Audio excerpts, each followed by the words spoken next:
What's up, guys? Your boy Benny. Joe Biden is the least liked piece of garbage in American political history, and his vice president is even more unpopular. Kamala Harris is a deeply unpopular person. Kamala Harris is the most unliked vice president in history.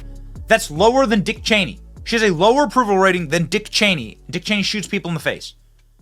This is how horribly unpopular Kamala Harris was. So when Kamala Harris was illegally installed after the donor class of the Democrat Party shoved Joe Biden into a trash compactor, and his an illegitimate candidate claims that she raised $50 million in 24 hours, I said, that sounds wrong. It sounds illegal. And we reported on this post, for instance, but there's many of these, from a great account on X saying, wait a second, here's some lady who's on Social Security, she's 80 years old, and she's donated nearly $1 million to Democrats in spite of the fact that she lives inside of some dumpy apartment paying $2,000 a month. How the hell is that possible? Person's name is Carrie Alberti. Another ghost donor problem. One Virginia donor spent 22,000 transactions online.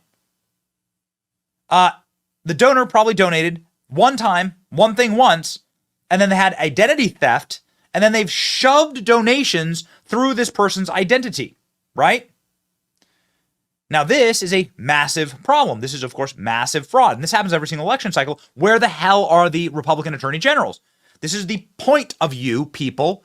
This is how Democrats commit fraud. Maybe one granny does donate one time to Democrats. They rip all of her information, and then probably foreign nations, actually, like China, or maybe billionaires abroad, like a George Soros, use these individual donors to shove money into Democrat campaigns because there's limits on these things, right? So if you have $1 billion and you wish to donate to all these candidates, you can't donate $1 billion. You have to donate through individuals because there are individual limits, there are corporate limits, there are campaign limits.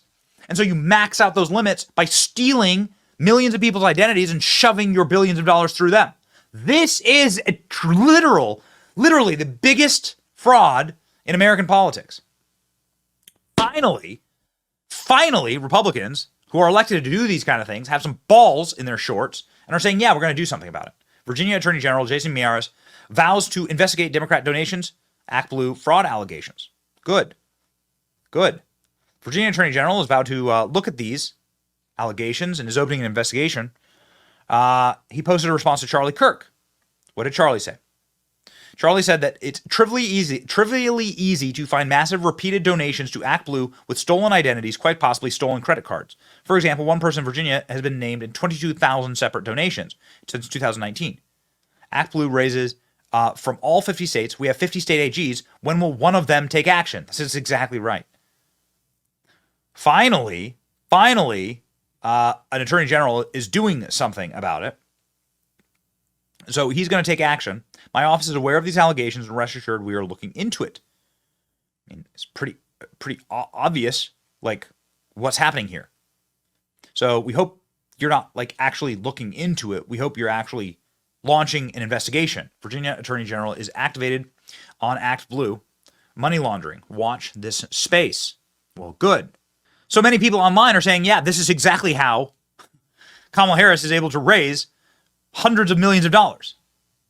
How much was money laundered through ActBlue?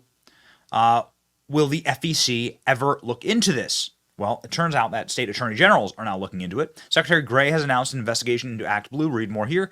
Wyoming Secretary of State office is now investigating ActBlue, along with the Missouri Attorney General. My team is looking into disturbing allegations surrounding ActBlue. ActBlue takes donations in all 50 states. Therefore, every single state has jurisdiction to look into what they're doing. Attorney generals from Virginia, Maryland, and Wyoming launch investigation into ActBlue money laundering. Great.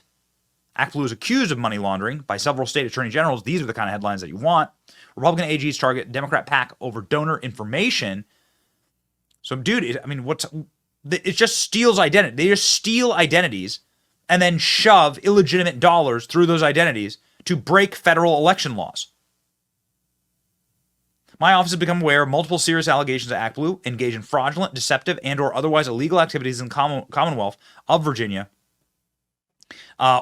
or have tried and abetted others to do so. This includes hundreds of thousands of dollars of contributions through individual donors to the Commonwealth in volumes that are financially implausible and appear suspicious. Taken altogether, these circumstances appear to indicate that contributions to ActBlue are being made from a fictional donor or dummy accounts. Information reported through ActBlue is fraudulent. For the foregone reasons, it is imperative to provide to my office a detailed description of ActBlue's process and procedures of verifying the legitimacy of donations. Given the seriousness of these allegations, I expect to receive a response by August 12th, or maybe, hopefully, like immediately. Where is your actual? So these are the actions that were taken. Good. Where are your actual investigations? Where's the federal investigation? You know, there's a federal election, right? So the FEC is in charge of this. People who would have oversight of the FEC would be Marco Rubio, who wrote this on August 1st.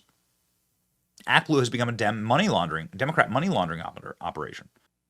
On the Charlie Kirk show, Marco Rubio discussed why Kamala Harris is a disaster, but also talked about the money laundering operation run through ActBlue.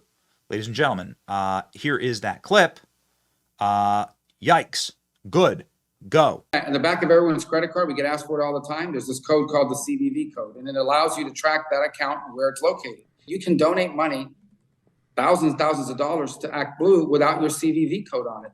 And so I want to pass a law that requires that all these online donations using credit cards require a CVV, so we can make sure that that person is actually in the United States and eligible to contribute. Otherwise, you could have some credit card in China basically putting millions of dollars in small dollar donations into political campaigns in America. ActBlue has become a money laundering operation, and because they don't take the CVV. It's a deliberate strategy on their part.